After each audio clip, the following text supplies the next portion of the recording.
Ilang beses po naming tinalakay ang pagdadalang tao ni AJ Raval at ang kanyang panganganak.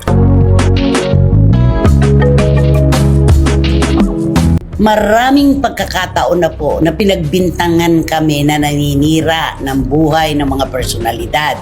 Meron po kaming ikinukwento dito na totoo naman at meron po kami mga resibo, pero kami pa ang pinalalabas na sinungaling.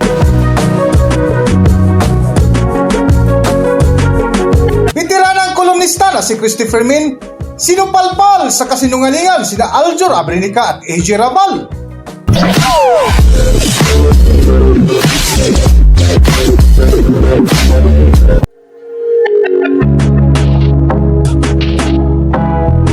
Welcome back to Philippine Celebrity Broadcast. Matapos nga mag-viral sa mundo ng social media, ang lumabas na video ni na Aljur Abrenica at AJ Raval na may kasamang bata ay hindi na nakaiwas ang ama ni AJ na si Jeric Raval na umamin sa totoong kwento. Kung matatandaan, July 10, 2022 ay ibinuking na ito ni Nanay Christopher Min na nagdadalang tao na si AJ Raval na ang itinurong ama ay si Aljur Abrenica na kung saan pinagbintangan pa si Nanay Christopher Min na mahilig manira ng mga personalidad. Alam niyo po mga kachika, importante po para sa amin itong una naming pag-uusapan. Maraming pagkakataon na po na pinagbintangan kami na naninira ng buhay ng mga personalidad.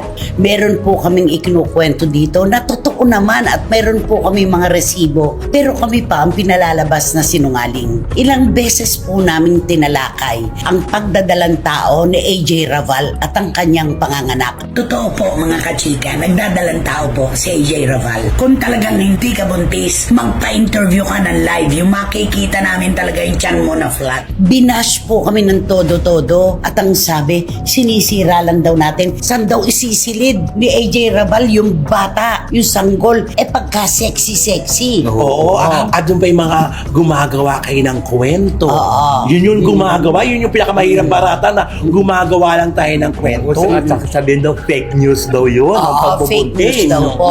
So, sa matagal na panahon po, kami po ay pinalabas na gumagawa lang ng kwento at nagsisinungaling at naninira. Ngayon po, pinakamahirap po talaga na pabulaanan kapag may batang sangkot sa usapin. 9 na buwan lang po dinadala ang bawat bata. At pagdating ng panahon, yung tamang panahon, lalantad din po ang katotohanan. Katulad ngayon, Alam mo na, naisip ko talaga lahat ng mga ni-reveal mo na dating nagdadalang tao. Eto na naman. ay, alam mo, lagi naman akong sinungaling sa mata ng publiko kapag hindi napapatunayan na totoo yung aking inilalantad. Oo. Una yung kay Aubrey Maya. Oh, ayan, di ba? Yan ang mga kwento. JP obligasyon. Oo. Pagkatapos ng 8 taon, sinabi niya, totoo po, may anak ako. Pangalawa, sa Pamela Baranda. Ay, oo.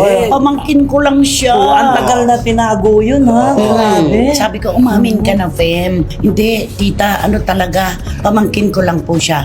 At ang pinakamatindi, yung kay Nadia Montenegro, anak kay Baron Geisler, dekada mahigit bago nalantad ang katotohanan na totoo na may anak sila. At ngayon, eto na po, mga kachika. Naku, sasabihin na natin na.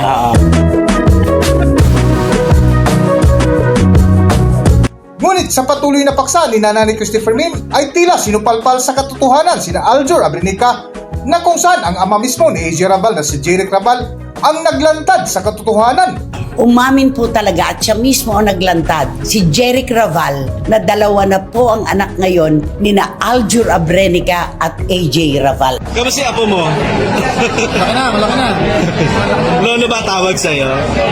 Sino doon? Kasi marami ako apo. Nangangapo ko. Hindi, kay AJ! Bata. Ilang taon na ba? Panganak pa lang. Yung kay AJ ba, lalaki babae? Babae, lalaki. Ano masasabi mo? Tamang-tama sa mga kwento natin noon. Kaya ka nung, alam mo, nung naglabas sa'yo, ay, eto na yung kinikwento ni nanay. Oo. So, paano pa? Ano pa? Nakakatuwa lang kasi na parang, lalo na sa panahon ngayon, di ba? Ang dami ngayon na sinisira ng social media. Fake news. Fake news. O, eto. Pasok tayo, nay. At yan po yung panahon na talagang napaka-sexy naman talaga ni AJ Ay, oo. Raval. At kasagsagan Pambato kasi siya yan. ng Viva Max. Kasagsagan ng karir kasi. Oo. At saka hindi mo tatawaran talaga ang kaseksihan niya. Oo. Talagang Naalala mo, sagsagsagan ng ating kwento, nag-costume pa siya ng Santa Claus, di ba? oo. Ang sexy talaga. Ano ang napansin ng ating mga kababayan? Sinabi rin natin yon, AJ, hindi mo nabantayan yung damit mo. May tumulong data sa tapat ng ano mo. Di ba? Oo. May basa. dibdib niya. Oo, basa. Para yung sa babaeng pagkatatapos lang magpadede. Nung mga anak po na nakatalukbong nung dalhin sa ospital, inilantad din po namin dito na nandun po si Aljur Abrenica. Naghihintay sa ibaba, ayaw umakyat sa itaas ng ospital. Nakumpirmado na nga pong nanganak na si AJ Raval, hindi po sa isang ospital, kundi sa isang center din o isang lugar na pag-aari ng mga doktor na magkakasosyo doon sa building. Ano ang sabi? Mga sinungaling kayo. Kaya daw po napilitan si AJ Raval na bumaklas na sa pagpapasexy at sa pag-artista. Hindi na raw niya kaya yung mga issue na siya lagi na lang taon-taon nagdadalang tao at nagbubuntis at nanganganak. Correct. Hala po sila, paniwalaan na lang po nila kung anong gusto nilang paniwalaan. Kasi po, the more na pinagtatanggol niyo yung sarili niyo, the more na mas inaatake po kayo ng mga tao. Sila din po talaga yung totoong nakakakilala sa akin. At isang malaking question yung bigla niya kasing paghinto. Diba? Yung kasagsagan ng karir niya to eh. Biglang tumigil na lang, magwala lang na link ang pangalan niya kay Aljur. Tapos wala na tayo, kundi wala na sinabi na ayaw na lang daw. Kasi nga daw, lagi na lang siyang pinagbibintangan nagbubuntis. Oo, at saka sinasabi pa na ayaw daw ni Aljur na magpakita ng skin na. Diba? Yung pala, ito na yun. At nung matanong naman si Jeric Raval tungkol dito sa pagkakaroon ng anak, ng kanyang anak na si AJ, ano ang sabi niya? Hindi, mga apo ko yun. Marami akong apo. Sabi niya, hindi ko malaman, natatawa na lang ako sa kanila. Definitely hindi. Kasi isa lang kami ng tirahan yan eh. Pag nandito ako sa Quezon City, sa akin umuwi yan eh. Pag nasa Pampanga kami rin ang magkakasama. Maraming salamat sa kanila, napapansin nila yung anak ko. Alam mo yung mga marites, importante rin yan. Pag wala nang marites sa buhay mo, mag-isip-isip ka na. Siyempre, at kung anong sabihin ng, di ba, ni Jeric Raval, kasi anak niya yun. Siyempre, sino man lang tayo para siya ang kasama. Oo, siya ang kasama. Sino ba tayo na parang hindi? Pero nakinig tayo sa kanila. Nakinig lang tayo Ang sa tanging sinasabi. walang sinabi tungkol sa pagkakaroon ng anak si Aljur. Ay, wala. Wala ako natatandaan panayam Wala, na dininay tahimik niya. siya doon. Wala, tahimik lang siya. At lagi naman ganon si Aljur. Pero si AJ, sa ano yung sabi? Saan ilalagay? Ang plan. At saka kung ano-ano binabato sa kanya tungkol sa kanyang papanganak. Di ba parang ayaw niyang maniwala talaga. Naku, siguro mga fake news na yung mga sinasabi Tapos nila. Di ba? lumiit yung dibdib niya. Nagpatanggal siya ng silicone. Yun, isa sa mga palatandaan.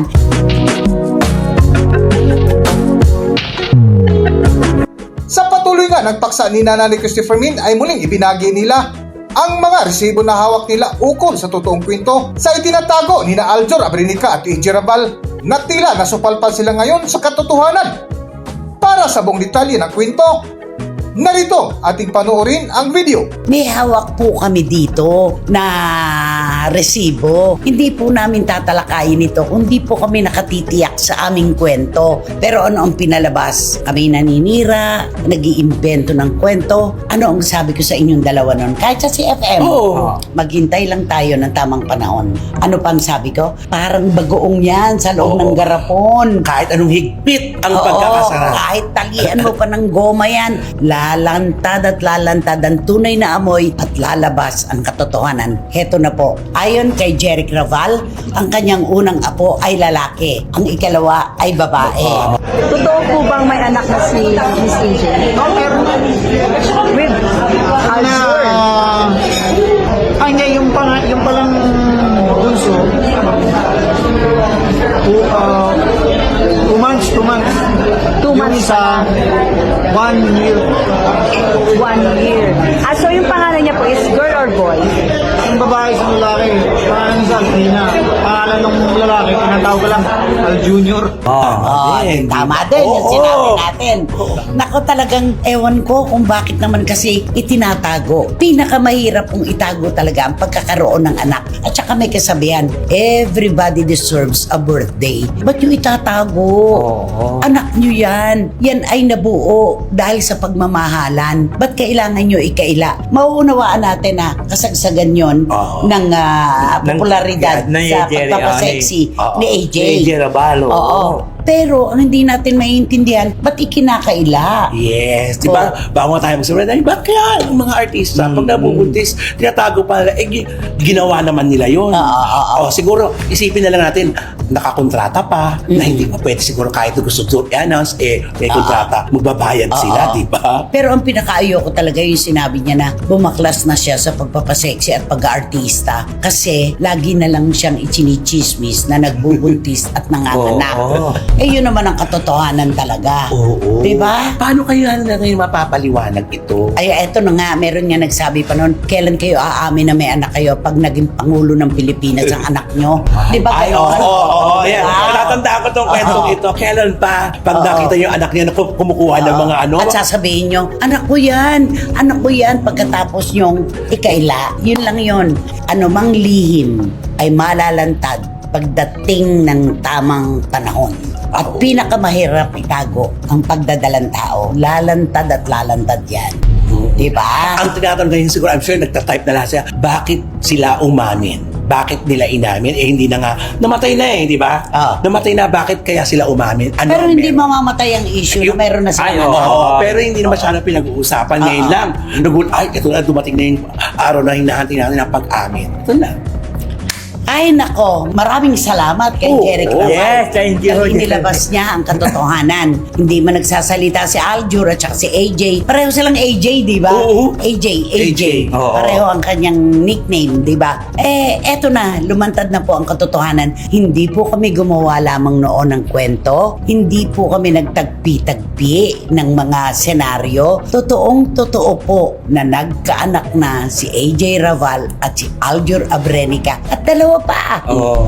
At ngayon, malaya na tayong lahat. Di ba? Malaya na rin kayo. Oo. Pwede na kayo mamasyal. Yes. Hindi yung sasabihin ni Jeric na siguro isa sa mga apo ko yun. Oo. Kakaedad kasi. Di ba? At saka siyempre nagpapasalamat tayo kay Jeric Raval sa pagpapanalo niya Best Supporting Actors. Siguro kung hindi pa siya nanalo, hindi pa nabulgar ito. Kasi siyempre siya, hindi siya Pero tatanungin eh. kaakibat yan, may tanong din ang bayan. Oo, Ano ba yung yan. tanong? Bakit daw nanalo si Jeric Raval na Best Supporting Actor? Hindi naman ipinalabas yung pelikula nila. Ayun na. Kahit sa streaming, hindi rin. Alam mo talaga, pag may mga award talaga ito, napakahirap talaga no? Totoo yan. Hanggang dito na lang muna ang ating video at kung nagustuhan nyo, huwag kalimutan mag-subscribe at pindutin nyo na rin ang notification bell para ma-notify kayo sa ating susunod na video. Maraming salamat!